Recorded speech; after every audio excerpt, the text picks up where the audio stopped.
ಗುರುರ್ಬ್ರಹ್ಮ ಗುರುರ್ವಿಷ್ಣು ಗುರುರ್ದೇವೋ ಮಹೇಶ್ವರಃ ಗುರು ಸಾಕ್ಷಾತ್ ಪರಬ್ರಹ್ಮ ತಸ್ಮೈ ಶ್ರೀ ಗುರವೇ ನಮಃ. ಧ್ಯಾನಮೂಲೋ ಗುರುಮೂರ್ತಿ ಪೂಜ್ಯಮೂಲೋ ಗುರುಪಾದ ಮಂತ್ರಮೂಲೋ ಗುರುವಾಕ್ಯಂ ಮುಕ್ತಿಮೂಲೋ ಗುರುಕೃಪಾ. ಶ್ರೋತ್ರಿಯ ಬ್ರಹ್ಮನಿಷ್ಠ ಸದ್ಗುರು ಬಸವಾನಂದರ ಪಾದಕಮಲಗಳಿಗೂ ಹಾಗೂ ಅವರ ಪ್ರತಿರೂಪದಂಥ ನಿಜಗುಣಪ್ಪನವರ ಪಾದಕಮಲಗಳಿಗೂ ನನ್ನ ದೀರ್ಘದಂಡ ಪ್ರಣಾಮಗಳನ್ನು ಸಲ್ಲಿಸುತ್ತಾ, ಸದ್ಗುರು ಮಾರ್ತಾಂಡ ಸಾವಯವ ಸದ್ಗುರುಗಳ ಪಾದಕಮಲಗಳಿಗೂ ಹಾಗೂ ರಾಯಪ್ಪ ಸದ್ಗುರುಗಳ ಪಾದಕಮಲಗಳಿಗೂ ನನ್ನ ದೀರ್ಘದಂಡ ಪ್ರಣಾಮಗಳನ್ನು ಸಲ್ಲಿಸುತ್ತಾ, ಗುರು ಸ್ವರೂಪರಾದಂತಹ ನನ್ನ ಪತಿದೇವರಿಗೂ ಕೂಡ ನನ್ನ ದೀರ್ಘದಂಡ ಪ್ರಣಾಮಗಳನ್ನು ಸಲ್ಲಿಸುತ್ತಾ, ಮನದಲ್ಲಿ ಸ್ಮರಿಸಿಕೊಳ್ಳುತ್ತಾ, ತಮ್ಮೆಲ್ಲರಿಗೂ ವಂದಿಸುತ್ತಾ, ಇವತ್ತಿನ ಕೈವಲ್ಯ ಪದ್ಧತಿ, ನಿಜಗುಣರು ರಚಿಸಿದಂಥ ಕೈವಲ್ಯ ಪದ್ಧತಿ ಒಳಗೆ ನೀತಿ ಕ್ರಿಯಾಚಾರ್ಯ ಸ್ಥಳದ ಇವತ್ತಿನ 26ನೆಯ ಕೊನೆಯ ಪದವನ್ನು ನಾವು ನೋಡ್ತಾ ಇದ್ದೀವಿ. ಭಾಳಷ್ಟು ವಿಚಾರಗಳನ್ನು ಹೇಳ್ತಾ ಇದ್ದಾರೆ. ಗುರು ಕೃಪೆಯನ್ನು ಹೊಂದಿದ ಪುರುಷ ಅಂದರೆ ಜೀವಾತ್ಮ, ಆತ ಏನು ಮಾಡಿದ ಅಂದರೆ ತನ್ನ ಆನಂದದ ಒಂದು ವಿಷಯವನ್ನು ಹೇಳ್ತಾ ಇದ್ದಾನೆ. ಗುರುವಿನ ಕೃಪೆ ಆದಮೇಲೆ ಇನ್ನೊಂದನ್ನು ಪಡೀಬೇಕನ್ನುವಂಥ ಆಸೆ ಉಳಿತದೇನು ಅಂದ್ರೆ ಉಳಿಯೋಂಗಿಲ್ಲ, ನನಗೆ ಹಂಗೆ ಉಳಿದಿಲ್ಲಪ್ಪ ಅಂತ ಹೇಳ್ತಾ ಇದ್ದಾರೆ ಅವರು. 26ನೇ ಪದದಲ್ಲಿ ಹೇಳ್ತಾ ಇದ್ದಾರೆ, ಬೇರೊಂದು ಪದವಿಯನ್ನು ಪಡೆವೆನೆಂಬಳಿಯಾಸೆ ದೂರದೆನ್ನೋಡು ಗುರುವಿನ ಒಲುಮೆ ದೊರಕೊಳ್ಳಲು. ನೋಡು, ಒಂದು ಸ್ವಲ್ಪ ಕೂಡ ನನಗೆ ಆಸೆ ಇಲ್ಲ. ಈಗ ಮೊದಲು ಭಾಳ ಆಸೆ ಇತ್ತು, ಅದು ಮಾಡಬೇಕು ಇದು ಮಾಡಬೇಕು ಹಂಗೆ ಹಿಂಗೆ ಅಂತ ಭಾಳ ಆಸೆ ಇತ್ತು. ಆದರೆ ಗುರುವಿನ ಕೃಪೆ ಯಾವಾಗ ಆಯಿತು ಆವಾಗಿಂದ ನಾನು ಮತ್ತು ಈ ಪದವಿಯನ್ನು ಬಿಟ್ಟು ಬೇರೆ ಇನ್ನೊಂದು ಪದವಿ ಏನಾರು ಪಡ್ಕೊಳ್ಬೇಕನ್ನಪ್ಪ, ಇನ್ನೊಂದೇನಾರು ತಿಳ್ಕೊಳ್ಬೇಕನ್ನಪ್ಪ ಅಂತ ಏನಾದ್ರು ನನ್ನ ಮನಸ್ಸಿನಲ್ಲಿ ಬರ್ತದೇನಂದ್ರೆ ಒಂದು ಸ್ವಲ್ಪ ಕೂಡ ಆಸೆ ನನಗಿಲ್ಲ. ಯಾಕಂದರೆ ಗುರು ಕೃಪೆ ಆಗಿಬಿಟ್ಟದಂದಾಗ ನನಗೆಲ್ಲ ಸಿಕ್ಬಿಟ್ಟದ, ಅಂಥ ಒಲುಮೆ ಸಿಕ್ಬಿಟ್ಟದ ಅಂತಂದಮೇಲೆ ನನಗೆ ಇನ್ನೊಂದು ಪಡ್ಕೊಳ್ಬೇಕನ್ನುವಂಥ ಒಂದು ಸ್ವಲ್ಪ ಆಸೆ ಕೂಡ ನನಗಿಲ್ಲಪ್ಪ ಅಂತ ಹೇಳುವಂಥದ್ದು. ಈಗ ನಾವು 3ನೇ ನುಡಿ, ಈಗ ನಾವು 3ನೇ ನುಡಿ ನೋಡೋಣ. ನಿನ್ನೆ ಒಂದು ಸ್ವಲ್ಪ ಇದು ಆಗಿದೆ, 3ನೇ ನುಡಿಯಿಂದ ನೋಡೋಣ. ಯಾಕಂತಂದರೆ ಈ ಗುರುವಿನ ಕೃಪಾದೃಷ್ಟಿಯಿಂದ ಕೂಡ, ಆ ಕೃಪಾದೃಷ್ಟಿಯ ಮಹಿಮೆಯಿಂದ ಕೂಡ ಕೆಲಸ ಆಗ್ತಾವೆ.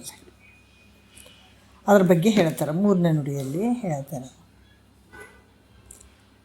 ಎನ್ನ ಮತಿಯೆಂಬ ಸಸಿ ಒಣಗೆ ಗುರು ನಿರೀಕ್ಷಣ ಜೊನ್ನ ದೊಡವೆರೆದು ಸುವಿವೇಕ ರಸವಾಂತು ಚೆನ್ನೆಸೆವ ಕಾಂತಿಮಯವಾಗಲದರಲ್ಲಿ ಸೆಲೆ ಸನ್ನಿಹಿತ ಸಹಜ ಅನುಭವ ನಿಲ್ಲೆಂದು ಅಂತ ಹೇಳ್ತಾರೆ. ಸಹಜ ಅನುಭವ ಇಲ್ಲೆಂದು. ಎನ್ನ ಮತಿ ಎಂಬ ಅಂದರೆ ನನ್ನ ಬುದ್ಧಿ ಎನ್ನುವಂಥ, ಈ ಬುದ್ಧಿ ಎನ್ನುವಂಥ ಒಂದು ಸಸಿಗೆ ಹೋಲಿಸಿದ್ದಾರೆ ಅವರು. ಆ ಮೊಳಕೆ ಒಣಗ್ತಾ ಇದೆ. ನನ್ನ ಮತಿ ಎಂಬ ಬುದ್ಧಿ ಮತಿ ಅಂದರೆ ಬುದ್ಧಿ, ನನ್ನ ಬುದ್ಧಿ ಎಂಬ ಒಂದು ಸಸಿ ಒಣಗಕತ್ತದ ನೋಡಿ. ಅದಕ್ಕೆ ಈ ಸಣ್ಣ ಸಸಿಗಳು ಗಾಳಿಯಿಂದ ಬಿಸಿಲಿನಿಂದ ನೋಡ್ರಿ ಒಣಗ್ತಾವೆ ನೋಡ್ರಿ. ಸಣ್ಣ ಸಸಿಗಳು ಅವು ಗಾಳಿಯಿಂದಾಗಲಿ ಅಥವಾ ಬಿಸಿಲಿನಿಂದ ಒಣಗಿ ಹೋಗಿಬಿಡ್ತಾವೆ. ಯಾವಾಗ ಚಂದ್ರ ಉದಯ ಆಗ್ತಾನೆ, ಚಂದ್ರ ಯಾವಾಗ ಉದಯ ಆಗ್ತಾನೆ ಆಗ ಅದನ್ನು ಬೆಳದಿಂಗಳ ರೂಪವಾಗಿದ್ದಂಥ ತಂಪಾದ ಕಿರಣಗಳು, ಆ ಕಿರಣಗಳಿಂದ ಮತ್ತು ಅದೇನಾಗ್ತದೆ, ಒಣಗಿ ಹೋದಂಥ ಗಿಡ ಮತ್ತು ಚಂದ ಕಾಣಕ್ಕೆ ಶುರುವಾಗ್ತದೆ. ಎಲ್ಲರಿಗೂ ಗೊತ್ತಿರ್ತದೆ, ಯಾಕಂದರೆ ಒಣಗಿದಂಗೆ ಆಗಿರ್ತದೆ, ಗಾಳಿಗೆ ಸ್ವಲ್ಪ ಬಿಸಿಲಿಗೆ ಅದಕ್ಕೆ ಆಗಿರ್ತದೆ. ಯಾವಾಗ ಸಾಯಂಕಾಲ ಸೂರ್ಯನ ಚಂದ್ರನ ಒಂದು ತಂಪಾದ ಕಿರಣಗಳಿಂದ ಮತ್ತೆ ಆ ಎಲೆ ಏನಾಗ್ತದೆ ಚೆನ್ನಾಗಿ ಅಲುಗಾಡಕ್ಕೆ ಶುರುವಾಗ್ತದೆ, ಚೆನ್ನಾಗಾಗ್ತದೆ, ರಸಭರಿತ ಆಗ್ತದೆ. ಹೆಂಗೋ ಹಾಗೆ ನನ್ನ ಬುದ್ಧಿ ಅನ್ನುವಂಥ ಸಸಿ ಒಣಗಿ ಹೋಗಿತ್ತಪ್ಪ. ಒಂದು ಜನ್ಮ ಅಲ್ಲ ಇದು. ಅದಕ್ಕೆ ಮತಿಗೆ ಮಂಗಳವಾವುದು ಉತ್ತಮರ ಸಂಘ ಅಂತ ಹೇಳ್ತಾರೆ. ಮತಿಗೆ ಮಂಗಳವಾವುದು ನಮ್ಮ ಬುದ್ಧಿ ನೋಡ್ರಿ, ಇದು ಭಾಳ ಮುಖ್ಯವಾಗಿರುವಂಥದ್ದು. ಇದಕ್ಕೆ ಮಂಗಳಕರವಾಗಿರುವಂಥದ್ದು ಯಾವುದಪ್ಪ ಅಂತಂದ್ರೆ ಉತ್ತಮರ ಸಂಘ, ಜ್ಞಾನಿಗಳ ಸಂಘ.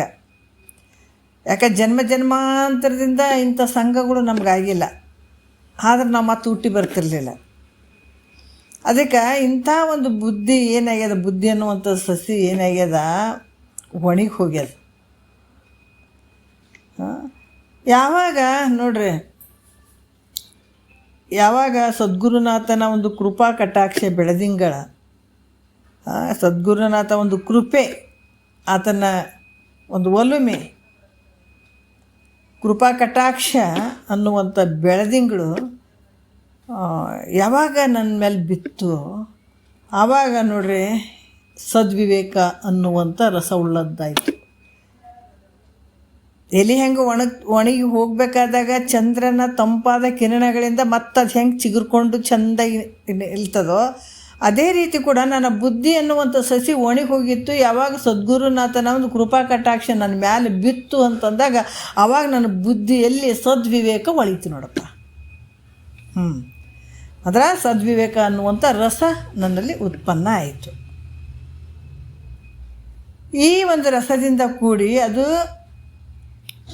ಪ್ರಕಾಶವಾಗಿ ನೋಡ್ರಿ, ಪ್ರಕಾಶಮಯವಾಗಿ ಅಲ್ಲಿ ಕೆಲವೊಂದದ್ದು ಏನಂತಂದ್ರೆ ಅಪ್ರಯತ್ನಪೂರ್ವಕವಾಗಿ ಕೆಲವು ಅನುಭವಗಳು ಪ್ರಾಪ್ತಿಯಾದವು. ಯಾಕಂದ್ರೆ ಇದನ್ನು ನಾವು ಪ್ರಯತ್ನಪಟ್ಟು ಅನುಭವಗಳನ್ನು ಮಾಡ್ಕೊಳ್ಬೇಕಾಗ್ತದೆ. ಅನುಭವ ಅಲ್ಲಿ ಪ್ರಾಪ್ತ ಆಗ್ಯದ. ಅನುಭವ ರೂಪ ಜ್ಞಾನವು ಪ್ರಾಪ್ತ ಆದಮೇಲೆ ಬರೀ ಅರ್ಥಜ್ಞಾನ ಅಲ್ಲ, ಅನುಭವ ಆಗಬೇಕಿಲ್ಲ. ಅನುಭವ ಯಾವಾಗ ಅಲ್ಲಿ ಆಯಿತು ಅಂದ್ರೆ, ಅನುಭವ ರೂಪ ಜ್ಞಾನವು ಪ್ರಾಪ್ತವಾದ ಮೇಲೆ ಇನ್ನೊಂದೇನಾದರೂ ಪಡಿಬೇಕನ್ನುವಂಥ ಆಸೆ ಉಳ್ಕೊತದೆ ನನ್ನ ಹತ್ರ ಅಂದರೆ ಏನೂ ಇಲ್ಲ. ಯಾವುದು ಒಂದು ಅಲ್ಪವಾದಂಥ ಆಸೆ ಕೂಡ ನನ್ನಲ್ಲಿ ಉಳ್ಕೊಳ್ಳಿಕ್ಕೆ ಸಾಧ್ಯನೇ ಇಲ್ಲ. ನಾನು ಇನ್ನೊಂದೇನೋ ಪಡ್ಕೊಳ್ಬೇಕನ್ನುವಂಥ ಭಾವನೆ ಕೂಡ ನನ್ನಲ್ಲಿ ಇಲ್ಲ ಅಂಥ ಒಂದು ವಿಚಾರವನ್ನು ಅವ್ರು ಹೇಳ್ತಾರೆ. ಮತ್ತು ಇಲ್ಲಿ 4ನೇ ನುಡಿಯಲ್ಲಿ ಹೇಳ್ತಾರೆ, ಏನು ಹೇಳ್ತಾರೆ, ಶಿವ ಅಸ್ತವೆಂಬ ಪರುಷವೆನ್ನ ಶಿರದೋಳು ಒಪ್ಪುವ ತೆರೆದೋಳಿರಿಸಿ ಗುರುವರನು ದುರ್ಗುಣದ ಅವಲೋಹವ ತೊಲಗಿಸಿ ತನುಕರಣ ಮಾನಸ ನಿವಹತಿ ಶುದ್ಧವೆನಿಸಿದದು ಅಪಲಪಿಸಿ ಅಂತ ಹೇಳ್ತಾರೆ. ಏನು ಹೇಳ್ತಾರೆ, ಶಿವನ ಒಂದು ಸದ್ಗುರುವಿನ ಹಸ್ತದ ಮಹಿಮೆ ಹೇಳ್ತಾರೆ. ಅಲ್ಲಿ ಕೃಪಾ ಕಟಾಕ್ಷದಿಂದ ಅಲ್ಲಿ ನಾನು ಉದ್ಧಾರ ಆದೆ. ಅದರಿಂದ ನನಗೆ ಯಾವುದು ಪಡಿಬೇಕನ್ನುವಂಥ ಆಸೆ ಇಲ್ಲ, ಇನ್ನೊಂದನ್ನು ಪಡಿಬೇಕನ್ನುವಂಥದ್ದು ಅಂತ ಹೇಳಿ ಇಲ್ಲಿ ಗುರುಗಳ ಹಸ್ತದ ಮಹಿಮೆ ಬಗ್ಗೆ ಹೇಳ್ತಾರೆ. ಈಗ ಸದ್ಗುರುನಾಥನ ಒಂದು ಈ ಶಿವ ಹಸ್ತ ಅಂತ ಕೂಡ ಹೇಳ್ತಾರೆ. ಸದ್ಗುರುನಾಥನ ಹಸ್ತಕ್ಕೆ ಏನು ಹೇಳ್ತಾರೆ, ಶಿವ ಹಸ್ತ ಅಂತ ಅನ್ನುವಂಥದ್ದು ಹೇಳ್ತಾರೆ. ಅಂದರೆ ಗುರು ಹಸ್ತ ಅನ್ನುವಂಥದ್ದು. ಆ ಪರುಷಮಣಿ, ಈ ಪರುಷಮಣಿ ಅಂದ್ರೆ ಅದು ಒಂದು ಮಣಿ ಇರ್ತದೆ, ನಾವಂತೂ ನೋಡಿಲ್ಲ ಅದು ಪರುಷಮಣಿ. ಆ ಪರುಷಮಣಿ ಕಬ್ಬಿಣವನ್ನು ಮುಟ್ಟಿದ ಕೂಡಲೇ ಅದರ ಆ ಕಬ್ಬಿಣ ಎಲ್ಲನೂ ಹೊರಟು ಹೋಗಿ ಬಂಗಾರ ಆಗಿಬಿಡ್ತಂತ ನೋಡ್ರಿ. ಪರುಷಮಣಿ ಕಬ್ಬಿಣಕ್ಕೆ ಹಿಂಗೆ ಹಿಡಿದ್ರೆ ಅದು ಬಂಗಾರ ಆಗಿಬಿಡ್ತಂತ ಪೂರ್ತಿ. ಹಂಗೆ ಗುರುವಿನ ಹಸ್ತ ಅನ್ನುವಂಥ ಪರುಷಮಣಿ ನನ್ನ ಮಸ್ತಕಕ್ಕೆ, ಅಂದ್ರೆ ನನ್ನ ಮಸ್ತಕ ನೋಡ್ರಿ, ಯಾವಾಗ ಸ್ಪರ್ಶ ಆಯಿತೋ ತಕ್ಷಣದಲ್ಲಿ ಕಬ್ಬಿಣದಂತಿರುವಂಥ ನನ್ನ ದುರ್ಗುಣಗಳೆಲ್ಲ ನಾಶ ಆಗಿ ಇವೆಲ್ಲವು ನನ್ನಲ್ಲಿರುವಂಥ ಇಂದ್ರಿಯಗಳೇನು ಅದಾವ ಅವೆಲ್ಲವೂ ಮನಸ್ಸು ಇಂದ್ರಿಯಗಳು ಎಲ್ಲ ಪವಿತ್ರತೆ ಪಡೆದವು ಅಂತ ಹೇಳ್ತಾರೆ. ಯಾಕಂದರೆ ಯಾವಾಗ ಸದ್ಗುರುನಾಥನ ಹಸ್ತ ನನ್ನ ಮಸ್ತಕಕ್ಕೆ ಸ್ಪರ್ಶ ಆಯಿತು ಅಂದ ತಕ್ಷಣದಲ್ಲೇ ಈ ಕಬ್ಬಿಣದಂತಿರುವ ನನ್ನ ದುರ್ಗುಣಗಳು ಎಲ್ಲ ಹೆಂಗದು ಅಂದ್ರೆ ನಾಶ ಆಗಿ ಹೋಗಿ ನನ್ನ ಶರೀರ ಹೆಂಗೆ, ಅದಕ್ಕೆ ಹೇಳ್ತಾರಲ್ಲ ಮಾಂಸಮಯವಾದಂಥ ಶರೀರ ಮಂತ್ರಮಯವನ್ನಾಗಿ ಮಾಡ್ತಾನೆ ಸದ್ಗುರುನಾಥ. ಅದಕ್ಕೆ ಇವೆಲ್ಲ ಹೆಂಗಾಗಿದ್ವು ಅಂತಂದ್ರೆ ಯಾವಾಗ ಸದ್ಗುರುನಾಥನ ಹಸ್ತ ಮಸ್ತಕದ ಮೇಲೆ ಬಿತ್ತು ಅಂತಂದಾಗ ಕಬ್ಬಿಣದಂತಿರುವಂಥ ಈ ನನ್ನ ಶರೀರದ ಇಂದ್ರಿಯಗಳು ಶರೀರ ಇವೆಲ್ಲ ಪವಿತ್ರತೆಯನ್ನು ಹೊಂದಿದವು. ಇದನ್ನು ಬಿಟ್ಟು ಬೇರೆ ಏನಾರು ಪಡ್ಕೊಳ್ಬೇಕು, ಅದು ಪಡ್ಕೊಳ್ಬೇಕು, ಇದು ಪಡ್ಕೊಳ್ಬೇಕಂತ ನನಗೆ ಆಸೆ ಐತೇನು ಅಂದ್ರೆ ಇಲ್ಲ, ಇಲ್ಲವೇ ಇಲ್ಲ. ಏನಾರು ಆಸೆ ಉಳ್ಕೋತದೇನು, ಏನೂ ಇಲ್ಲ. ಅದಕ್ಕೆ ಕೃತಕೃತ್ಯ ಧನ್ಯ ಅಂತ ಹೇಳಿದಾರೆ ಮೈತ್ರಾದೇವಿಗೆ. ಯಾಜ್ಞವಲ್ಕರು ಇದನ್ನೇ ಹೇಳಿದ್ದು, ಮೈತ್ರ ಮತಿಯುಂಟೆ ಜಡರಿಗೆ ಅದ್ವೈತವನ್ನು ಅರಿಯಲಿಕ್ಕೆ ಸತಿ ನೀನೆ ಸುಕೃತಿ ಪೇಳುವನ್ನೇ ಕೇಳು. ಎಷ್ಟು ಅದ್ಭುತವಾಗಿ ಹೇಳಿದ್ದಾರೆ, ಬರೀ ಕೇಳಿದ್ರೇ. ಅದಕ್ಕೆ ಹೇಳ್ತಾರೆ, ವಿಶ್ವದೊಳಗೆ ನಿನ್ನಂತೆ ಪದಪಿಂದೆ ಕೇಳಿದವರು ಯಾರುಂಟು, ಸದಮಳನಂದ ಆತ್ಮ ಪದಮುಕ್ತಿ ಪುಣ್ಯವಿಲ್ಲದವರಿಗೆ ಅದೆಂತ ಪೇಳಿದವರು ಕೊಡುಗು. ಅದರಿಂದ ಧನ್ಯ ನೀನು, ಅದರಿಂದ ಕೃತಾರ್ಥನಿ, ಅದರಿಂದ ನೀನಿಲ್ಲಿ ಕೃತಕೃತ್ಯ, ಅದರಿಂದ ನಿನಗೆ ಪೇಳುವನ್ನು ಕೇಳು ಮೈತ್ರ ಪದಪಿಂದ ಅದ್ವೈತ ವಿಷಯವನ್ನು ಅಂತ ಹೇಳಿದ್ದಾರೆ ಅವರು. ಗುರುವಾಕ್ಯ ಅದಕ್ಕೆ ಹೆಂಗೆ ತೊಗೊಳ್ಬೇಕು ಅನ್ನೋದು ಗೊತ್ತು. ಗುರುವಚನವೇ ಶ್ರುತಿ, ಗುರುವಚನವೇ ಸ್ಮೃತಿ, ಗುರುವಚನವೇ ಪುರಾಣಾಗಮ, ಗುರುವಚನವೇ ಸಕಲ ಸಿದ್ಧಿಗಳಿಗೂ, ಗುರುವಚನವೇ ಮೋಕ್ಷಗತಿ ಅಂತ ಸ್ವೀಕಾರ ಮಾಡಬೇಕಾಗ್ಯದ. ಇಲ್ಲೇನಾದರೂ ಒಂದು ಸ್ವಲ್ಪ ಅಲಕ್ಷ್ಯ ಮಾಡಿದ್ರೆ ಭಾಳಷ್ಟು ಕಷ್ಟ ಆಗ್ಬಿಡ್ತದೆ. ಹೀಗಾಗಿ ಇದು ಯಾವಾಗ ಗುರುವಿನ ಒಂದು ಕೃಪೆ ಆಯಿತು ಅಂತ, ಎಲ್ಲಕ್ಕಿಂತ ಶ್ರೇಷ್ಠವಾಗಿರುವಂಥದ್ದಲ್ರಿ. ಮತ್ತು ಆತನ ಕೃಪೆ ಒಂದು ಆ ಒಲುಮೆ ಆಯಿತು ಅಂತಂದಾಗ ಮತ್ತು ಇನ್ನೊಂದು ಏನಾರು ಪಡ್ಕೊಳ್ಬೇಕನ್ನುವಂಥದ್ದು ಆಸೆ ಉಳ್ಕೋತದೇನಂದರೆ ಏನೇನೇನು ಉಳ್ಕೊಳಂಗಿಲ್ಲ. ಕರೆಕ್ಟಾಗಿ ತಿಳ್ಕೊಂಡು ಈ ಮಾರ್ಗದಲ್ಲಿ ಓದಂಥವ್ರಿಗೆ. ಮತ್ತು ಇಲ್ಲಿ ಕೂಡ ಒಂದು ಮೂಲ ಪದ್ಯದಲ್ಲಿ ಶಿವಾಸ್ತ ಅಂತ ಇಟ್ಟಿದ್ದಾರೆ. ಅದಕ್ಕೆ ಈಗ ಮುಂದೆ ಈಗೇನು ಹೇಳಿದಾರೆ ಅವರು, ಹಿಂದೇನು ಹೇಳಿದಾರೆ, ಶಿವ ಅಸ್ತ ಅಂತ ಹೇಳಿದ್ದಾರೆ. ಹಿಂದಿನ ಪದ್ಯದಲ್ಲಿ ಶಿವ ಅಸ್ತ ಅಂತ ಗುರುವಿನ ಅಸ್ತಕ್ಕೆ ಹೇಳಿದ್ರೆ, ಇಲ್ಲಿ ಗುರು ಅಸ್ತ ಅಂತ ಹೇಳಿದ್ರು ನೋಡಿರಿ. ಅದಕ್ಕೆ ಇಲ್ಲಿ ಕೂಡ ಹೇಳ್ತಾರೆ, ಏನು ಹೇಳ್ತಾರೆ, ಗುರುವಿನ ಅಸ್ತ ಅಂತ. ಅದಕ್ಕೆ ಗುರು ಅಸ್ತ ಅಂತ ಅರ್ಥ ಹೆಂಗೆ ಹೇಳಕತ್ತೀರಿ? ಈಗ ಅಲ್ಲಿ ನೋಡಿದ್ರೆ ಶಿವ ಅಸ್ತ ಅಂತ ಹೇಳಿದ್ರಿ, ಇಲ್ಲಿ ಗುರು ಅಸ್ತ ಅಂತ ಹೇಳ್ತೀರಿ, ಹೆಂಗೆ ಹೇಳಕತ್ತೀರಿ ಅಂತಂದ್ರೆ ಕೂಡ ಅವರು ಭಾಳಷ್ಟು ವಿಚಾರಗಳನ್ನು ಹೇಳ್ತಾರೆ. ಗುರು ಹಸ್ತದಿಂದ ಈ ಕೆಲವು ಅಂಗನ್ಯಾಸ ಆಗಿರ್ಬೋದು, ಕರನ್ಯಾಸ ಆಗಿರ್ಬೋದು, ಮಹಾಮಂತ್ರಗಳ ಜಪ ಮೊದಲಾದವುಗಳು ಮಾಡೋದ್ರಿಂದ ಆತನ ಹಸ್ತ ಹೆಂಗಾಗಿರ್ತದೆ, ಪವಿತ್ರ ಆಗಿರ್ತದೆ. ಎಲ್ಲ ಮಾಡ್ಕೊಂಡು ಬಂದಿರ್ತಾನೆ, ಸಾಧನೆಗಳನ್ನು ಮಾಡ್ಕೊಂಡು ಬಂದಿರ್ತಾನೆ. ಹಾಗಾಗಿ ಆತನ ಹಸ್ತ ಪವಿತ್ರತೆಯಿಂದ ಕೂಡಿರ್ತದೆ, ಶಿವನ ಹಸ್ತವೇ ಆಗಿಬಿಟ್ಟಿರ್ತದೆ ಅದು. ಅದಕ್ಕಾಗಿ ಮೂಲ ಪದ್ಯದಲ್ಲಿ ಶಿವಹಸ್ತ ಅಂತ ಇಟ್ಟಿದ್ದಾರೆ, ಶಿವಹಸ್ತ ಅಂತ ಅಲ್ಲಿ ಕರೆದ್ರಪ್ಪ ಅಂತ ಹೇಳ್ತಾರೆ. ಈಗ ಗುರುವಿನ ಜ್ಞಾನದ ಮಹಿಮೆ ಬಗ್ಗೆ ಹೇಳ್ತಾರೆ, 5ನೇ ನುಡಿಯಲ್ಲಿ ಹೇಳ್ತಾರೆ, ಭಾಳ ಅದ್ಭುತವಾಗಿ ಹೇಳ್ತಾರೆ.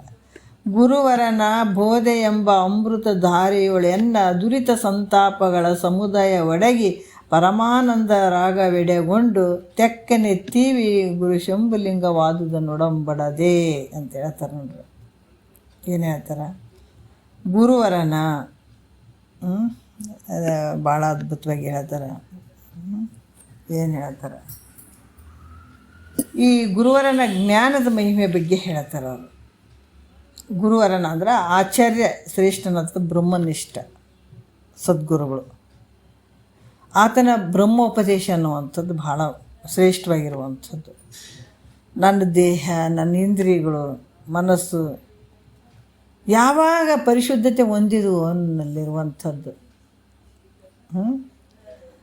ಆಗ ಗುರು ಏನು ಮಾಡ್ತಾನಪ್ಪ ಅಂತಂದ್ರೆ ನೋಡ್ರಿ, ನನ್ನನ್ನು ಕುರಿತು ಜ್ಞಾನೋಪದೇಶ ಮಾಡ್ತಾನೆ.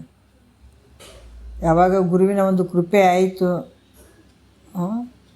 ಆ ಒಂದು ಸ್ಪರ್ಶದಿಂದ ಏನು ನನ್ನ ದೇಹ ಆಗಿರ್ಬೋದು, ಇಂದ್ರಿಯಗಳಾಗಿರ್ಬೋದು, ಮನಸ್ಸು ಇವು ಯಾವಾಗ ನನ್ನ ಈ ಪರಿಶುದ್ಧತೆ ಹೊಂದಿದವೋ ಆವಾಗ ಗುರು ನನ್ನನ್ನು ಕುರಿತು ಅವಾಗ ಏನು ಮಾಡ್ತಾನೆ, ಜ್ಞಾನೋಪದೇಶ ಮಾಡ್ತಾನೆ, ಜ್ಞಾನದ ಬಗ್ಗೆ ಹೇಳ್ತಾನಂತ.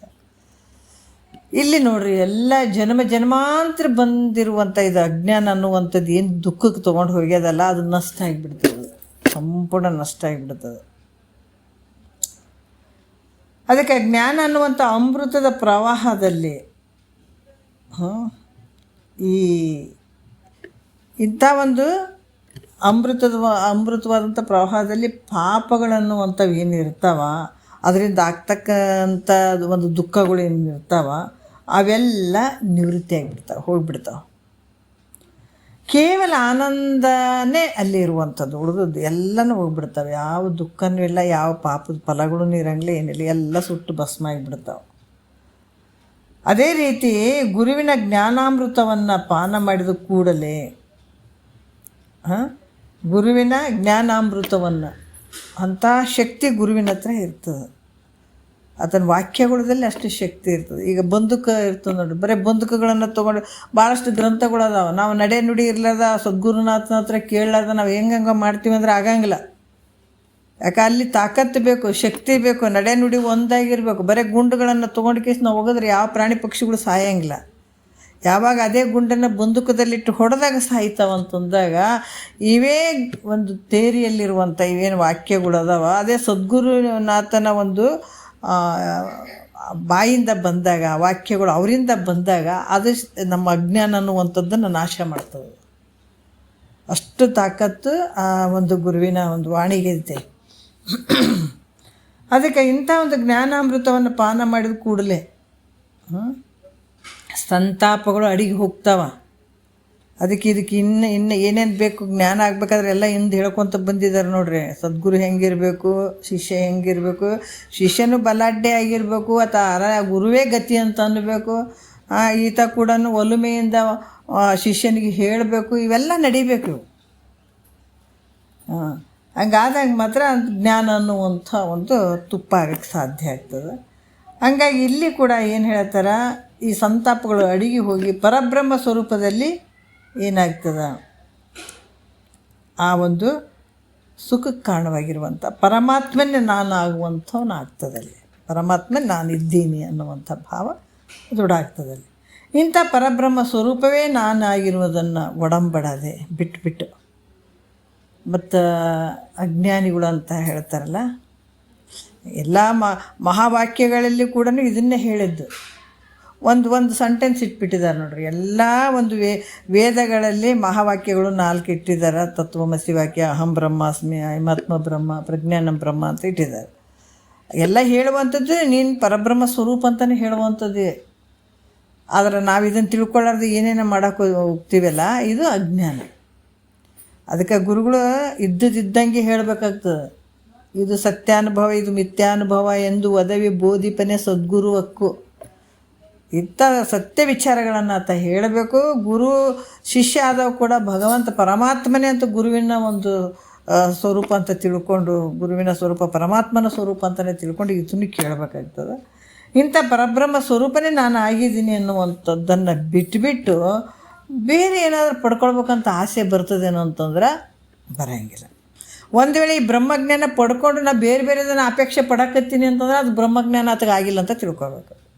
ಆದರೆ ಸಂಪೂರ್ಣ ಆ ಬ್ರಹ್ಮಜ್ಞಾನವನ್ನು ಪಡ್ಕೊಂಡಂತಹ ಪುರುಷ ಇನ್ನೊಂದೇನಾದ್ರೆ ಬಯಸಕ್ಕೆ ನೋಡ್ತಾನೆ ಅಂದರೆ ಏನಿಲ್ಲ, ಎಲ್ಲ ನೋಡ್ರಿ. ಆ ಬ್ರಹ್ಮಾನಂದ ಅಂದ್ರೆ ಅದು ಸದಾಕಾಲ ಆನಂದವಾಗಿರುವಂಥ, ಅಲ್ಲಿ ಯಾವುದೇನು ಇದು ಬೇಕಪ್ಪ, ಇದು ಬೇಡಪ್ಪ, ಇದು ಸರಿ ಇಲ್ಲಪ್ಪ ಅಂತ ಅನ್ನೋಕ್ಕೆ ಸಾಧ್ಯನೇ ಇಲ್ಲ. ಅಲ್ಲಿ ಅಂಥ ಒಂದು ಬ್ರಹ್ಮಾನಂದದಲ್ಲಿ ಮುಳುಗಿದಂಥ ವ್ಯಕ್ತಿಗೆ ಬೇರೆ ಏನಾದ್ರು, ಈಗ ಮೃಷ್ಟಾನ್ನ ಭೋಜನ ತಿಂದಂಥ ವ್ಯಕ್ತಿ ಮತ್ತು ಏನಾದರೂ ಬಯಸ್ತಾನೆ ನಾವು ಊಟ ಮಾಡಿದ್ಮೇಲೆ, ಇಲ್ಲಲ್ಲ. ಅದೇ ರೀತಿ ಕೂಡ ಇದು ಸದಾಕಾಲ ಆನಂದ ಇಂಥ ಒಂದು ವಿಚಾರವನ್ನು ಸದ್ಗುರುನಾಥನ ಆ ಪರಬ್ರಹ್ಮ ಸ್ವರೂಪನೇ ನಾನು ಇದ್ದೀನಿ ಅನ್ನುವಂಥ ಒಂದು ಭಾವದಲ್ಲಿದ್ದಂಥ ವ್ಯಕ್ತಿಗೆ ಬೇರೆ ಇನ್ನೊಂದು ಪಡ್ಕೊಳ್ಬೇಕನ್ನುವಂಥ ಆಸೆ ಉಳಿತದೇನಪ್ಪ ಅಂತಂದರೆ ಉಳಿಯೋಂಗಿಲ್ಲ ಅಂತ ಅನ್ನುವಂಥದ್ದನ್ನು ಭಾಳ ಅದ್ಭುತವಾಗಿ ವರ್ಣನೆ ಮಾಡಿದ್ದಾರೆ.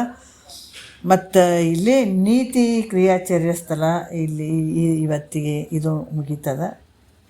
ಮಂಗಳ ಮಸ್ತು ಅಂತ ಹೇಳ್ತಾರೆ. ಇದು ಮುಗಿಸಿ ಇಷ್ಟಕ್ಕೆ ಬಿಡುವಂಗಿಲ್ಲ. ಒಂದು ಸ್ವಲ್ಪ ನಾವು ಜ್ಞಾನ ಪ್ರತಿಪಾದನಾ ಸ್ಥಳ ತಗೊಳ್ಳೋಣ. ಈ ಜ್ಞಾನ ಪ್ರತಿಪಾದನಾ ಸ್ಥಳದಲ್ಲಿ ಭಾಳಷ್ಟು ಅದ್ಭುತವಾಗಿ ಹೇಳಿದ್ದಾರೆ ಗುರುಗಳು ಕೂಡ. ನಮಗೆ ಏನು ಹೇಳಿದಾರ, ಕೈವಲ್ಯ ಪದ್ಧತಿ ಒಳಗೆ 5 ಸ್ಥಳಗಳು ಅದಾವ. ಶಿವಕಾರುಣ್ಯ ಸ್ಥಳ, ಜೀವ ಸಂಬೋಧನಾ ಸ್ಥಳ, ನೀತಿ ಕ್ರಿಯಾಚರ್ಯ ಸ್ಥಳ, ಯೋಗ ಪ್ರತಿಪಾದನಾ ಸ್ಥಳ, ಜ್ಞಾನ ಪ್ರತಿಪಾದನಾ ಸ್ಥಳ ಅಂತ 5 ಸ್ಥಳಗಳನ್ನು ಹೇಳ್ಕೊಂಡು ಬಂದಿದ್ದಾರೆ. ಶಿವನ ಕೃಪೆಯನ್ನು ಪಡ್ಕೊಳ್ಳುವಂಥದ್ದು, ಜೀವನಿಗೆ ಬೋಧನೆಯನ್ನು ಮಾಡುವಂಥದ್ದು, ನೀತಿಯಲ್ಲಿ ನಡ್ಕೋಬೇಕು ಅಂತ ಹೇಳುವಂಥದ್ದು ನೀತಿ ಕ್ರಿಯಾಚರ್ಯ ಸ್ಥಳ. ಮತ್ತು ನಮ್ಗೆ ತಿರ್ಗಾ ಜ್ಞಾನಕ್ಕೆ ತೊಗೊಂಡು ಹೋಗಿದ್ದಾರೆ. ಯಾಕೆ ಹೋಗಿದ್ದಾರೆ ಅಂತಂದ್ರೆ ಇಲ್ಲಿ ತನುಭಾವವಳಿಯೇ ದುಃಖದ ಕೇಳು ಅಂತ ಹೇಳಿದ್ದಾರೆ. ನಮಗೆ ಇವು 3 ಇದರಲ್ಲಿ ಶಿವಕಾರುಣ್ಯ, ಜೀವ ಸಂಬೋಧನ, ನೀತಿ ಕ್ರಿಯೆಯಲ್ಲಿ ನಮ್ಮಲ್ಲಿರುವಂಥ ಮಲ ವಿಕ್ಷೇಪ ದೋಷಗಳು ನಿವೃತ್ತಿ ಆಗ್ತಾವೆ. ಯಾವಾಗ ನಾವು ಶ್ರದ್ಧೆಯಿಂದ ಗುರುವಾಕ್ಯ ಅವೇ ಗತಿ ಅಂತ ಕೂತ್ಕೊಂಡಾಗ ಅಲ್ಲಿ ಏನಾಗ್ತಾವಂತಂದ್ರೆ ನಾವು ಇಷ್ಟು ಕೇಳ್ಕೊತ ಬಂದಾಗ ಏನಾಗ್ತದೆ, ನಮ್ಮ ಅಂತಃಕರಣ ಶುದ್ಧ ಆಗ್ತದೆ. ಮಲದೋಷ ಮತ್ತು ವಿಕ್ಷೇಪ ದೋಷ ಅಲ್ಲಿ ನಿವೃತ್ತಿ ಆಗ್ತದೆ. ನಾವು ತಿರ್ಗಿ ಜ್ಞಾನಕ್ಕೆ ಬಂದುಬಿಡ್ಬೋದು, ಬಂದುಬಿಡಕ್ಕೆ ಸಾಧ್ಯ ಆಗ್ತದೆ. ಜ್ಞಾನಕ್ಕೆ ಕರ್ಕೊಂಡು ಹೋದ್ರೆ ನಮಗೆ ಈ ಯೋಗ ಪ್ರತಿಪಾದನಾ ಸ್ಥಳ ರೀ ಅಂತಂದ್ರೆ ಅಲ್ಲಿ ಏನಾಗ್ತದಂದ್ರೆ ಇವು ಮೂರು ಅರ್ಥನೇ ಆಗಿಲ್ಲ ಅವರಿಗೆ. ಇಷ್ಟಾದರೂ ಕೂಡ ನನ್ನ ಮನಸ್ಸು ಸಮಾಧಾನ ಇಲ್ಲ, ಏಕಾಗ್ರತೆ ಬಂದಿಲ್ಲ ನನಗಿನ್ನೂ ಅಂತ ಏನಾದರೂ ಮನಸ್ಸಿನಲ್ಲಿ ಹಂಗಿತ್ತು ಅಂತಂದಾಗ ಮತ್ತು ಅಲ್ಲಿ ಯೋಗ ಪ್ರತಿಪಾದನಾ ಸ್ಥಳ ಹೇಳ್ತಾರೆ. ಮನಸ್ಸು ಅಲ್ಲಿ ಯೋಗ ಪ್ರತಿಪಾದನಾ ಸ್ಥಳದಲ್ಲಿ ಅಲ್ಲಿ ಮುಕ್ತಿ ಆಗ್ತದಂತ ಇಲ್ಲ, ಅಂದ್ರೆ ಅಂತಃಕರಣ ಶುದ್ಧಿ ಆಗೋದಕ್ಕೆ ಅದು ಕೂಡ. ಬಟ್ ಈ ಮೂರರಿಂದನೇ ಆಗ್ತದೆ. ಅದು ಆಗದೆ ಇದ್ದಾಗ ಏನು ನನಗೆ ಆಗ್ತಾನೇ ಇಲ್ಲ, ನಾನಿದು ಮನಸ್ಸು ಏಕಾಗ್ರತೆ ಬರ್ತಾನೆ ಇಲ್ಲ ಅಂತಂದಾಗ ಮಾತ್ರ ಅಲ್ಲಿ ಯೋಗ ಪ್ರತಿಪಾದನಾ ಸ್ಥಳ ಹೇಳ್ತಾರೆ. ಈಗ ನಾವು ಜ್ಞಾನ ಪ್ರತಿಪಾದನಾ ಸ್ಥಳಕ್ಕೆ ನಮ್ಮನ್ನು ಹೇಳಿದ್ದಾರೆ. ಜ್ಞಾನ ಪ್ರತಿಪಾದನಾ ಸ್ಥಳದಲ್ಲಿ ಭಾಳಷ್ಟು ಅದ್ಭುತವಾದಂಥ ವಿಚಾರಗಳು ಅದಾವ.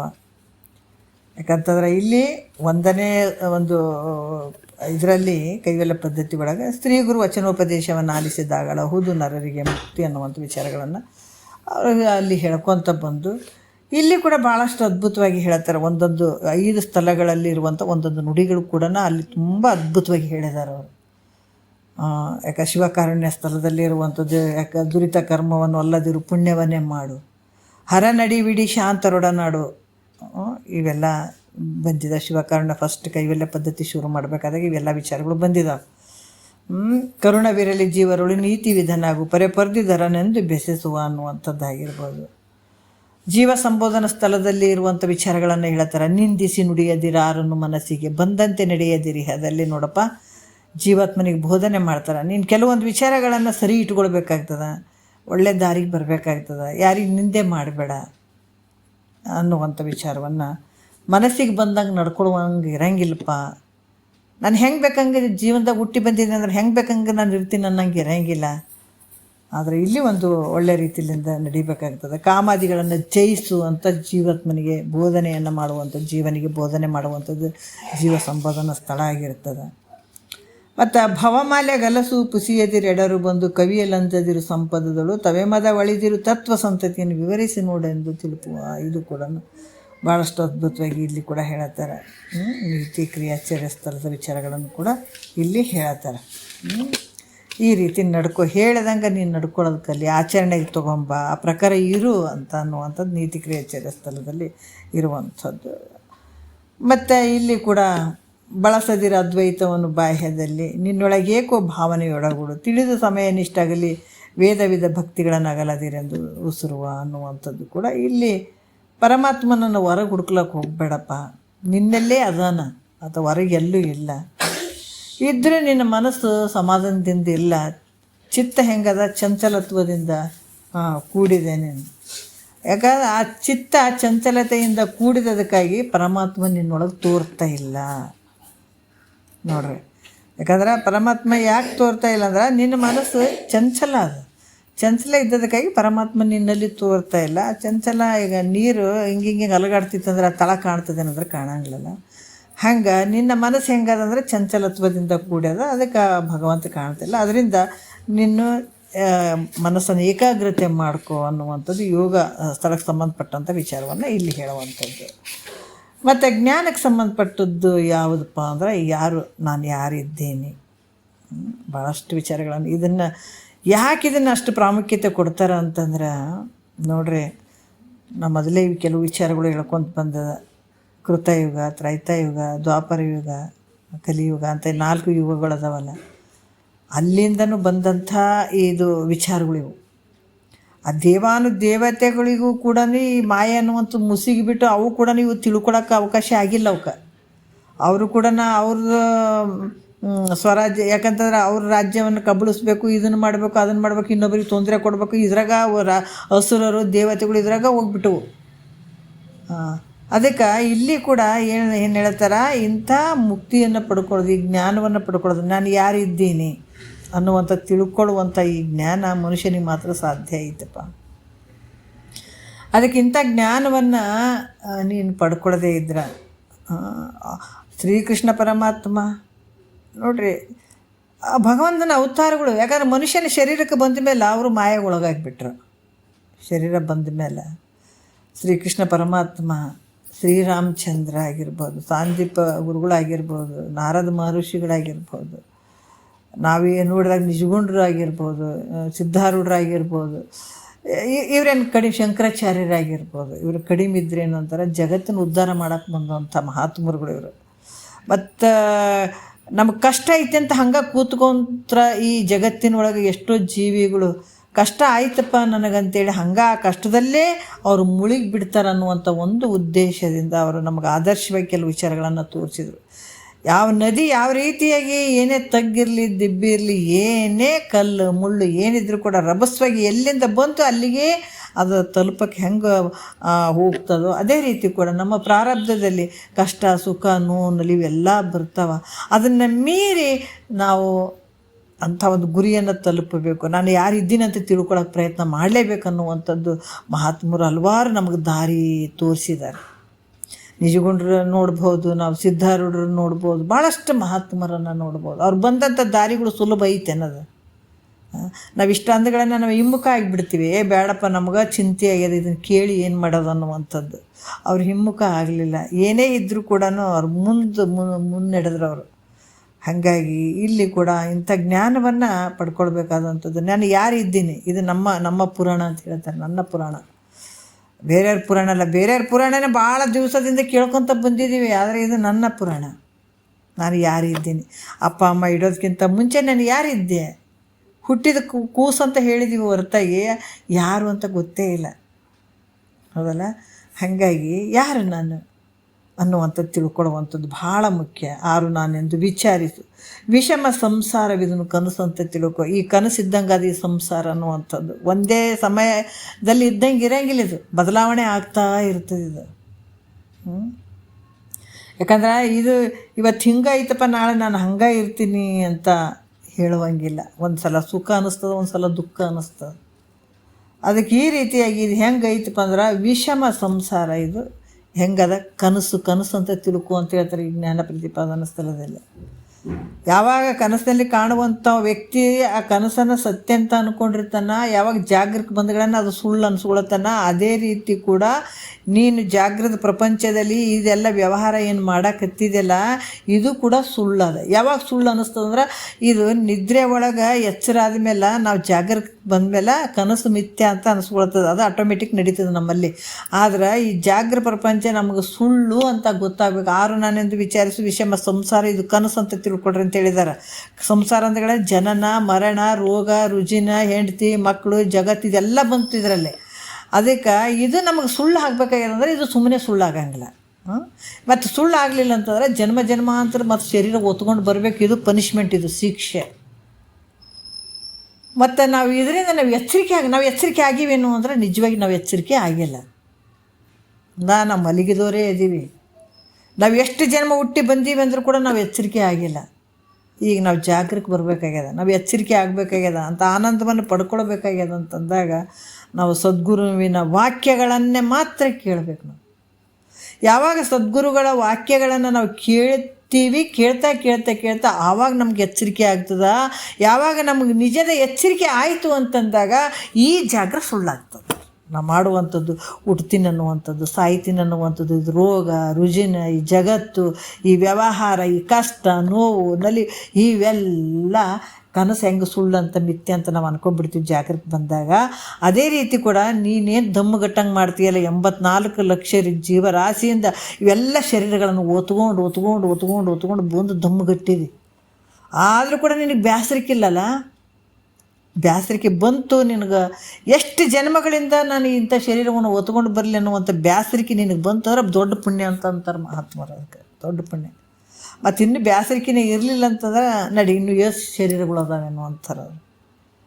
ಅದಕ್ಕೆ ಇಲ್ಲಿ ಕೂಡ ಭಾಳಷ್ಟು ಅದ್ಭುತವಾಗಿ ಹೇಳುತ್ತಾರೆ, ಎಷ್ಟೋ ಜನ್ಮಗಳಿಂದ ಬಂದಿದ್ದೀನಿ ನೀನು. ಅದಕ್ಕೆ ಇವಾಗ ಈ ಮಾನವ ಶರೀರ ಬಂದದ, ಇವಾಗ ಅಂಥ ಜ್ಞಾನವನ್ನು ಪಡ್ಕೊಂಡು ಅಂತಂದಾಗ ಏನಾಗ್ತದೆ, ಅದರಿಂದ ಜಾಗೃತಿ ಬರ್ತಿದೆ.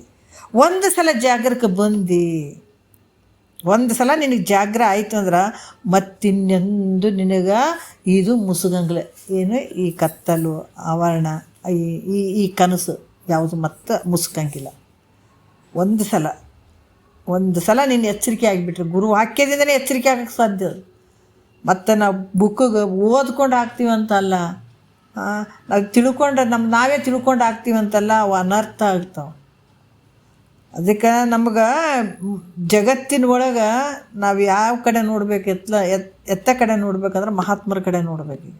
ಅವರೆಲ್ಲರೂ ಗುರುವಿನ ಒಂದು ಸನ್ನಿಧಾನದಲ್ಲಿ ಗುರು ಮುಖಾಂತರ ತಿಳ್ಕೊಂಡು ಮುಕ್ತರಾಗಿದ್ದಾರೆ ಎಲ್ಲರೂ. ಅದಕ್ಕೆ ಇದು ಗುರು ಬೇಕೇ ಬೇಕಾಗ್ತಾನಿಲ್ಲ. ಗುರುವಿನಿಂದ ಇಲ್ಲಿ ಏನೇನು ಮಾಡ್ಕೊಳಕ್ಕೆ, ಗುರು ಇಲ್ಲದೆ ನಾವು ಏನು ಮಾಡ್ಕೊಳಕ್ಕೆ ಸಾಧ್ಯ ಇಲ್ಲ. ಅದು ಹೆಂಗೆ ಮಾಡ್ಕೊಳ್ಬೇಕನ್ನುವಂಥದ್ದು ಕೂಡ ಹಲವಾರು ವಿಚಾರಗಳು ಬಂದಾವ. ಹಾಗಾಗಿ ಭಗವಂತನ ಅವತಾರ ಆಗಿ ಬಂದಂಥವರೇ ವಸಿಷ್ಠ ಗುರುಗಳನ್ನಾಗಿ ಮಾಡಿಕೊಂಡ್ರು, ಸಾಂದೀಪ ಗುರುಗಳನ್ನಾಗಿ ಮಾಡಿಕೊಂಡ್ರು, ಸನತ್ ಕುಮಾರ್. ಯಾಕಂದ್ರೆ ಎಲ್ಲ ಒಂದು ಗುರುಗಳನ್ನು ಪಡ್ಕೊಂಡ್ರು. ಸಿದ್ಧಾರರು ಗುರುವಿನ ಹುಡುಕ್ಲಕ್ಕೆ ಎಷ್ಟು ಓಡಾಡಿದ್ದಾರೆ, ಎಷ್ಟು ಕಡೆ ತಿರುಗಾಡಿದ್ದಾರೆ ನಮಗೆಲ್ಲರಿಗೂ ಗೊತ್ತಿದೆ. ಅಂಥ ಬಲಾಢ್ಯ ಸದ್ಗುರು ದೊರೆತ ಅಂತಂದ್ರೆ ನಮ್ಮ ಜನ್ಮ ಪಾವನ ಮಗುದ. ಯಾಕಂತಂದ್ರೆ ಅಂಥ ಒಂದು ಕೃತಕೃತ್ಯ ಎಷ್ಟೋ ಜನ್ಮ ಮಾಡಿದಂಥ ಪುಣ್ಯದ ಫಲ ಅಂತ ಹೇಳಿದ್ದಾರೆ ಅವರು. ಹೇಳಿದಾರಲ್ಲ, ಧರೆಯನ್ನೆಲ್ಲವನ್ನು ಸಣ್ಣಿಸಿ ಧೂಳಿ ಮಾಡಲ್, ಪರಮಾಣುಗಳನ್ನು ತೆನಿತು ದೇಹವನ್ನು ಧರಿಸಿ ತೊಂದೊಂದು ಜೀವರ ಬಸರೋಳು ಬಂದು. ಒಂದು ಜನ್ಮ ನೀ ಬಂದಂಥದ್ದು ಎಷ್ಟು ಬಂದಿದೆಯಲ್ಲ, ನಿನಗೆ ಬ್ಯಾಸರಿಕಿಲ್ಲೇನಪ್ಪ. ಅದಕ್ಕೆ ಜನನ ಮರಣ ರುಜ ಭಯ ಶೋಕ ಜರೆ ಬಡತನ ಪರಸೇವೆ ಯಾಚನೆ ಹಾನಿ ಅಳಿವು ಮುನಿಸು ವಿರಹ ಸಂತಾಪ ಚಿಂತನೆಗಳು ನಿನಗಾಗದೆ ಬುದ್ಧಿ ಕಲಿಯದೆ. ಇಷ್ಟು ಕಷ್ಟದಾಗಿದ್ದರೂ ಕೂಡ ನಿನಗೆ ಬುದ್ಧಿ ಇಲ್ಲೇನಪ್ಪ ನಿನಗೆ. ಅವಣಿಸಬಾರದ ಹಲವು ದುಃಖಗಳನ್ನು ಅನವರತ ಅನುಭವಿಸುವ ನೆನೆಗಿನ್ನು ನೋಡ್ರಿ. ಸವೆಯದ ಆನಂದಬಹುದು ಗುರು ಶಂಭುಲಿಂಗ ಸುವಿಚಾರ ಭಜನೆ ಭಕ್ತಿಗಳು ಎಂಬುದನ್ನು ಅರಿಯದೆ ಸುಮ್ಮನೆ ಕಾಲವನ್ನು ಕಳೆದು ಸಾವುದು ಉಚಿತವೇ ಅಂತ. ಅವಣಿಸಬಾರದ ಹಲವು ದುಃಖಗಳನ್ನು ಅನವರತ ಅನುಭವಿಸುವ ನಿನಗಿನ್ನು. ಇಷ್ಟಿಷ್ಟಂತ ಹೇಳಕ್ಕೆ ಬರಂಗಿಲ್ಲ, ಅಷ್ಟು ದುಃಖ. ಈ ಸಂಸಾರ ಅನ್ನುವಂಥದ್ದೇ ಭಾಳ ದೊಡ್ಡ ದುಃಖ ಐತಿದ. ಸವೇದ ಆನಂದಬಹುದು ಎಲ್ಲೈತೆ ಅದಕ್ಕೂ ಹೇಳ್ತಾರೆ ನೋಡ್ರಪ್ಪ. ಈ ಕಡೆ ಬಂದ್ರೆ ದುಃಖ ಆಯಿತು, ಬಾಯಿ ಬೀಳ್ತೀರಿ ಈ ಕಡೆ. ಇದನ್ನೇನು ಇಂಥ ಕನಸ್ನಾಗ ಕೈ ಆಡ್ಸಕತ್ತೀರಪ್ಪ, ಕನಸಿದು. ಇದ್ರಾಗ ಬಂದ್ರೆ ಮತ್ತು ನೀವು ಎಷ್ಟು ಜನ್ಮಕ್ಕೆ ಮತ್ತು ದುಃಖನೇ ಐತೆ, ಸ್ವಲ್ಪ ಈ ಕಡೆ ಬರ್ರಿ ಅಂತ ಹೇಳ್ತಾರೆ. ಈ ಕಡೆ ಸ್ವಲ್ಪ ಹಲವು ದುಃಖಗಳನ್ನು ಅನವರತ ಪ್ರತಿ ಕ್ಷಣದಲ್ಲಿ ಇಲ್ಲಿ ದುಃಖವನ್ನು ಅನ್ಭವಿಸಕತ್ತಿ ಅಂತಾರೆ. ನೀವು ಬ್ಯಾಸ್ರಿಗೆ ಬರೋವಲ್ದ ನಿನಗೆ. ಸವೇದ ಆನಂದಬಹುದು ಎಲ್ಲೈತ್ರಿ, ಮತ್ತು ಏನು ಮಾಡ್ಬೇಕ್ರಿ ಅಂದಾಗ ಅವರೇ ಹೇಳ್ತಾರೆ ನೋಡ್ರಿ, ಸವೇದ ಆನಂದಬಹುದು ಎಲ್ಲೈತೆ ಗುರು ಶಂಭುಲಿಂಗದ ಸುವಿಚಾರ. ಸುವಿಚಾರ ಅಂದರೆ ಜ್ಞಾನ. ಮತ್ತು ಸುವಿಚಾರ ನಾನು ತಿಳ್ಕೊಳಕ್ಕೆ ಆಗವಲ್ದು ಅಂತಂದ್ರೆ ಮತ್ತು ಹಂಗೆ ಸಾಯ್ಬೇಡ. ಭಜನಾರ ಮಾಡು, ಅದರ ಮಾಡು. ಭಕ್ತಿ ಇವರ ಮಾಡ್ಕೊ ಅಟ್ಲೀಸ್ಟ್. ಈ ರೀತಿ ಅಂಥ ಆನಂದ ಇದ್ರಾಗ ಐತಪ್ಪ, ಇಂಥ ಜ್ಞಾನದಲ್ಲ ಸುವಿಚಾರ. ಈಗ ನಾವು ಮಾಡುವಂಥದ್ದು ಸುಮ್ಮನೆ ವಿಚಾರಗಳಲ್ಲಿವು, ಇದು ಶ್ರೇಷ್ಠವಾದಂಥ ವಿಚಾರ, ಸುವಿಚಾರ ಇದು ನಾವು ಮಾಡುವಂಥದ್ದು. ಅಂಥ ಒಂದು ವಿಚಾರವನ್ನು ನಾವೆಲ್ಲರೂ ಮಾಡ್ತಾ ಇದ್ದೀವಿ. ಅದಕ್ಕೆ ಇಲ್ಲಿ ನಾವು ಯಾರು ಇದ್ದೀವಿ, ಯಾಕೆ ನಮ್ಮನ್ನು ನಾವು ಮರ್ತ್ಕೊಂಡಿದ್ದೆ ದೊಡ್ಡ ಅಜ್ಞಾನ. ನಾವು ಯಾರು ಇದ್ದೀವಿ ಅಂತ ನಮಗೆ ಗೊತ್ತಿಲ್ಲ. ಅದು ತಿಳಿದಾಗ ನಮಗೆ ಎಚ್ಚರಿಕೆ ಆಗ್ತದೆ, ಅವಾಗ ಎಚ್ಚರಿಕೆ ಆಗ್ತದೆ. ಅಲ್ಲಿವರೆಗೂ ನಾವು ನಿದ್ರೆಯಲ್ಲೇ ಇದ್ದೀವಿ. ಅದಕ್ಕೆ ಈ ಎಚ್ಚರಿಕೆ ಬರಬೇಕಾಗಿತ್ತಂದ್ರೆ ಗುರುವಿನ ವಾಕ್ಯನೇ ಭಾಳ ಮುಖ್ಯ ಆಗ್ತದೆ. ಅದಕ್ಕೆ ಇಲ್ಲಿ ಕೂಡ ಭಾಳಷ್ಟು ಅದ್ಭುತವಾಗಿ ಹೇಳ್ತಾ ಇದ್ದಾರೆ. ಮತ್ತು ಈ ಜ್ಞಾನಕ್ಕೆ ಅಧಿಕಾರಿ ಭಾಳ ಮುಖ್ಯ ಆಗ್ತದೆ. ಸುಮ್ಮನೆ ನಾವು ಎಲ್ಲರಿಗೆ ಕರೆದು ಹೇಳ್ತೀವಿ ಅಂತಂದ್ರೆ ಆಗಂಗಿಲ್ಲ. ಯಾರು ಅಧಿಕಾರಿ ಇರ್ತಾರೋ ಅವ್ರಿಗೆ ಹೇಳ್ಬೇಕನ್ನುವಂಥದ್ದು ಇರ್ತದೆ. ನಾವು ಈ ವಿಚಾರ ಇವತ್ತು ಅಮಾವಾಸ್ಯೆ ಐತೆ, ನಾವೊಂದು ಸ್ವಲ್ಪ ಗುರುಸ್ತುತಿಯನ್ನು ಮಾಡೋಣ. ಇದೇ ವಿಚಾರವನ್ನು ಈ 1ನೇ ಪದದಲ್ಲೇ ಫಸ್ಟಿಗೆ ಹೇಳ್ತಾರೆ. ಭಾಳ ಅದ್ಭುತವಾದಂಥ ಈ ಜ್ಞಾನ ಪ್ರತಿಪಾದನಾ ಸಲ ಭಾಳ ವಿಚಾರಗಳನ್ನು ಅದ್ಭುತವಾಗಿ ಹೇಳಿಬಿಟ್ಟಿದ್ದಾರೆ ಅವರು. ಬರೀ ಸುಮ್ಮ ತೊಗೊಳ್ಬೇಕು ತೊಗೊಳ್ಬೇಕು, ನಾವು ಅರಗಿಸ್ಕೊಳ್ಬೇಕು, ಸ್ವಲ್ಪ ಅದನ್ನು ಕರಗಿಸ್ಕೊಳ್ಬೇಕು. ಊಟ ಮಾಡಿದ್ದನ್ನು ಕರಗಿಸ್ಕೊಳ್ಬೇಕು, ಅದು ಅರಗಿಸ್ಕೊಳ್ಬೇಕು. ಅಂಥ ಅದ್ಭುತವಾದಂಥ ವಿಚಾರಗಳದಾವ. 6 ತೆರೆನಾದ ಭಾವಕರಿಗನುಗುಣವಾಗಿ ತೋರುವ ಗುರುಕುಲದಿರವನು ಪೇಳುವೆನು ಇಂತೊಲಿದು ಅಂತ 6 ತೆರೆದ ಗುರುಗಳು ಅದಾರಪ್ಪ. ಎಲ್ಲರೂ ಗುರುಗಳಾಗಕ್ಕೆ ಸಾಧ್ಯ ಇಲ್ಲ. 6 ರೀತಿಯಿಂದ ಅವ್ರವ್ರ ಭಾವಕ್ಕೆ ಅನುಗುಣವಾಗಿ 6 ರೀತಿಯಿಂದ ಗುರುಗಳು ಅದಾರ. ಅದನ್ನು ನಾನು ನಿಮ್ಗೆ ಒಲಿದು ಹೇಳ್ತೀನಿ, ಪ್ರೀತಿಯಿಂದ ಹೇಳ್ತೀನಿ ಅಂತಾರೆ ಮಹಾತ್ಮರು. ಯಾಕಂದ್ರೆ ಅವಾಗೂ ಅಂಥ ಗುರುಗಳಿದ್ದರು, ಇಂಥ ಗುರುಗಳಿದ್ದರು. ನಾವು ಎಲ್ಲೆಲ್ಲಿ ಯಾವುದೋ ಗುರುಗಳಿಗೆ ನಾವು ಶರಣಾಗತನಾಗಿ ಇಡೀ ಜೀವನ ವ್ಯರ್ಥ ಮಾಡ್ಕೊಂಡ್ಬಿಡ್ತೀವಿ. ಯಾಕಂದ್ರೆ ಅಪರೂಪಕ್ಕೆ ಬಂದದ್ದು ಇದು ಜನ್ಮ ಪದೇ ಪದೇ ಬರುವಂಥದ್ದಲ್ಲ. ಅದಕ್ಕೆ ಕಾಯಪುರದ ಮಠವು ಬಲು ಅಂದ, ಮಯವಾದರೂ ಸಿಗಲಾರದೆಂದ, ಏಯ ಸಂಸಾರದಲ್ಲಿ ಬಲು ನೊಂದ, ಕುನವಿಲ್ಲದೆ ಹೋದಿಗಿ ಬೆಂದ, ಸದಾ ಅರಿವಿಲಿ ನಡಿತಮ್ಮ ಮುಂದ. ಭಾಳ ಎಚ್ಚರಿಕೆಯಿಂದ ನಾವು ಹೋಗ್ಬೇಕಾಗ್ತದೆ.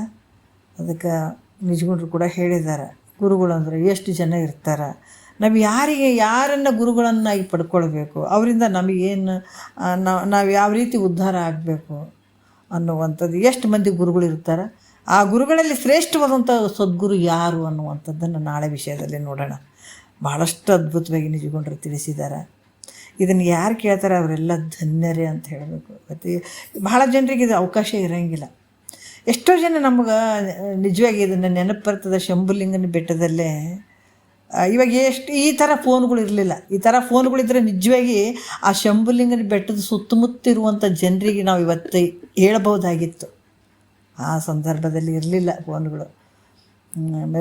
ಶಿಂಷಾದಲ್ಲಿ ಶಿವನ ಸಮುದ್ರ ಅಲ್ಲಿ ನಾವಿದ್ದಾಗ ಮಲ್ಲಿಕಾರ್ಜುನ ತಾತವ್ರು ಸಿದ್ಧಾರೂಢರ ಮಠನೇ ಅದು ಕೂಡ. ಅಲ್ಲಿ ತುಂಬ ಜನನು ಇದನ್ನು ಕೇಳುವಂಥ ಅಪೇಕ್ಷೆ ಉಳ್ಳಂಥವ್ರಿದ್ದರು. ಬಟ್ ಅವಕಾಶ ಇರಲಿಲ್ಲ. ಎಷ್ಟೋ ಜನ ಕೇಳ್ಬೇಕನ್ನೋರಿಗೆ ಅವಕಾಶ ಇಲ್ಲ. ಶಂಭುಲಿಂಗನ ಬೆಟ್ಟದಲ್ಲಿ ಅದು ಭಾಳಷ್ಟು ನೋಡಿರಿ, ಇಂಥದ್ದು ಪಡ್ಕೊಂಡ ಮೇಲೆ ಬೇರೆ ಏನಾರು ಆಸೆ ಇರ್ತದೇನೆ ಹೇಳ್ರಿ. ಯಾವುದೂ ಬಯಸಿಲ್ಲ, ಮನಸ್ಸಿನಲ್ಲಿತ್ತು ಶಂಭುಲಿಂಗನ ಬೆಟ್ಟಕ್ಕೆ ಹೋಗಬೇಕು. ಯಾಕಂದ್ರೆ ತಾತವ್ರ ಕ್ಲಾಸ್ನಲ್ಲಿ ಶಂಭುಲಿಂಗನ ಬೆಟ್ಟದ ಬಗ್ಗೆ, ನಿಜಗುಂಡ್ರ ಇರುವಿಕೆ ಬಗ್ಗೆ, ಅಲ್ಲಿ ಇದ್ದ ಬಗ್ಗೆ ವರ್ಣನೆ ಮಾಡಬೇಕಾದಾಗ ನಾವು ಯಾವಾಗಪ್ಪ ನೋಡೋದು ಶಂಭುಲಿಂಗನ ಬೆಟ್ಟ? ಅದಕ್ಕೆ ಭಗವಂತ ಏನು ಮಾಡೋದು ಒಳ್ಳೆಯದಕ್ಕೆ ಅಂತಾರಲ್ಲ. ನಿಜವಾಗಿ ನಮಗೆ ಗುರುಗಳು ಬಿಟ್ಟು ಹೋಗ್ತಾ ಇದ್ದೀವಿ ಅನ್ನೋವಂಥ ಒಂದು ದುಃಖ ಇತ್ತು, ಇಲ್ಲ ಅಂತ ಇಲ್ಲ. ಆದರೆ ನಮಗೆ ಟ್ರಾನ್ಸ್ಫರ್ ಆದದ್ದು ಎಲ್ಲಿ ಅಂದರೆ ಶಂಭುಲಿಂಗನ ಬೆಟ್ಟದ ಹತ್ರನೇ ಆದದ್ದು. ಅದು ಒಂದು ಒಳ್ಳೆಯದಕ್ಕೆ ಆಯಿತು ನಮಗೆ. ಅಲ್ಲಿ ಹೋಗಿ ಕುಮಾರ ನಿಜಗುಂಡ್ರ ಅಪ್ಪಾಜಿ ನಮ್ಮನ್ನು ಕರೆಸಿಬಿಟ್ಟು ಆ ಒಂದು ಸನ್ನಿಧಾನದಲ್ಲಿ, ಅಮ್ಮ ನೀವು ಆರು ನಾನೆಂದು ವಿಚಾರಿಸು, ಈ ವಿಷಯದ ಬಗ್ಗೆ ಪ್ರವಚನ ಮಾಡಬೇಕು ಅಂತ ಬಂದು ಕೇಳ್ಕೊಂಡ್ರೆ ಮನೆಗೆ ಬಂದು. ಎಂಥ ಅದ್ಭುತ ಆನಂದ ರೀ. ಬೇರೆ ಯಾವುದು ನನಗೆ ಬೇಕಾಗಿರಲಿಲ್ಲ. ಬಟ್ ಆ ಒಂದು ಸ್ಥಾನದಲ್ಲಿ ಆ ಒಂದು ನಿಜಗುಂಡ್ರು ಆ ಒಂದು ಅವಕಾಶ ಕೊಟ್ಟರಲ್ಲ, ಅದಕ್ಕಿಂತ ಬೇರೆ ಯಾವ ಸಂತೋಷ ಐತೆ ಹೇಳ್ರಿ. ಆಯಿತು ಒಪ್ಕೊಂಡು ಅಲ್ಲಿ ಹೋಗಿ 2-3 ವರ್ಷ ಸತತವಾಗಿ ನಮ್ಮನ್ನು ಕರೆಸಿಬಿಟ್ಟು ಅಲ್ಲಿ ಹೇಳಿದರು. ಅದು ಎಷ್ಟೋ ಜನ ಹೆಣ್ಮಕ್ಳು ಬಂದು ಕೇಳಿದರು, ಅಮ್ಮ ನಮಗೂ ಕೇಳಬೇಕಂತ ಆಸೆ ಐತಿ, ಹೆಂಗಾದ್ರೂ ಮಾಡಿ ನನಗೆ ಹೇಳ್ರಿ ಅಂತ. ಬಟ್ ಅವಕಾಶ ಇಲ್ಲ. ನಾವು ಹೋಗಿ ಅವ್ರ ಊರಿಗೆ ಹೋಗಿ ಹೇಳಬೇಕು ಅಥವಾ ಎಲ್ಲೋ ಹೇಳಬೇಕು, ಅವೆಲ್ಲ ಯಾವುದಕ್ಕೂ ಅವಕಾಶ ಇರಲಿಲ್ಲ. ನಿಮ್ಗೆ ಅಪೇಕ್ಷೆ ಐತೆ ಅಂತ ಸದ್ಗುರುನಾಥ ಹೇಳ್ತಾನೆ ಬಂದು ಯಾವಾಗಾದರೂ. ಈಗ ಅನಿವಾರ್ಯ ಪರಿಸ್ಥಿತಿ, ನನಗೆ ಬಂದು ಹೇಳುವಂಗಿರಂಗಿಲ್ಲ, ಅವ್ರು ಬಂದು ದಿನ ಅಲ್ಲಿಗೆ ಬಂದು ಕೇಳುವಂಗಿಲ್ಲ. ಅದರ ಅಪೇಕ್ಷೆ ಐತೆ, ಒಂದಲ್ದೊಂದು ಸಲ ನಿಮ್ಗೆ ಸಿಗ್ತದಂತ ಹೇಳಿದೆ. ಅದಕ್ಕೆ ಇದಕ್ಕೆಲ್ಲ ಟೈಮ್ ಕೂಡಿ ಬರಬೇಕು. ಸದ್ಗುರುನಾಥ ಸಿಕ್ಕನಂದ್ರೆ ಸಾಮಾನ್ಯ ಅಲ್ಲ, ನಮಗೆ ಕೇಳುವಂಥ ಮನಸ್ಸು ಬಂದದಂದ್ರೆ ಸಾಮಾನ್ಯ ಅಲ್ಲ. ಶರೀರ ಇವತ್ತು ಕುಂದ್ರಕ್ಕಂಥದ್ದು ಕೇಳೋಕ್ಕಂದ್ರೆ ಇದು ಸಾಮಾನ್ಯ ಅಲ್ಲ. ಇದು ಸದುಪಯೋಗ ಮಾಡಿಕೊಳ್ಳೇಬೇಕು. ಯಾಕಂದ್ರೆ ಶರೀರನೂ ಶಾಶ್ವತ ಇರಲ್ಲ, ಹೇಳುವಂಥ ಗುರುನೂ ಸಿಗೋಂಗಿಲ್ಲ, ಕೇಳುವಂಥ ಮನಸ್ಸು ಕೂಡ ಇರೋಂಗಿಲ್ಲ. ಅದು ಒಂದೇ ಟೈಮ್ ಕೂಡಿ ಬರುವಂಥದ್ದು. ಅದಕ್ಕೆ ಅಂಥ ಟೈಮ್ ನಮ್ಮೆಲ್ಲರಿಗೂ ಕೂಡಿ ಬಂದದ. ಎಷ್ಟು ಸಾಧ್ಯ ಆಗ್ತದೆ ಇದನ್ನು ಪಡ್ಕೊಳ್ಳೋಕೆ ಪ್ರಯತ್ನ ಮಾಡ್ಬೇಕು. ಮತ್ತು ಪದೇ ಸಿಗ್ತದೆ ನಿಂಥ ಸಂದರ್ಭ ಅಂದ್ರೆ ಖಂಡಿತ ಸಿಗೋಂಗಿಲ್ಲ. ಹಾಗಾಗಿ ನಾವೆಲ್ಲರೂ ಧನ್ಯರು ಅಂತ ಹೇಳ್ಕೊಂಡು ಇವತ್ತು ಅಮಾವಾಸ್ಯೆ ಪ್ರಯುಕ್ತ ಒಂದು 5 ನಿಮಿಷ ಒಂದು ಸ್ವಲ್ಪ ಗುರುಸ್ತುತಿ ಮಾಡೋಣ. ಸುಮ್ಮನೆ ಕಿವಿಯಲ್ಲಿ ಬಿದ್ದರೂ ಸಾಕು ಪಾವನ ಇಂಥ ವಿಚಾರಗಳು. ನಿಮ್ಗೆ ಬಂದರೆ ಸ್ವಲ್ಪ ಹೇಳ್ರಿ, ಇಲ್ಲಾಂದ್ರೆ ಕೇಳ್ರಿ. ಇದನ್ನು ಹೇಳೋಣ.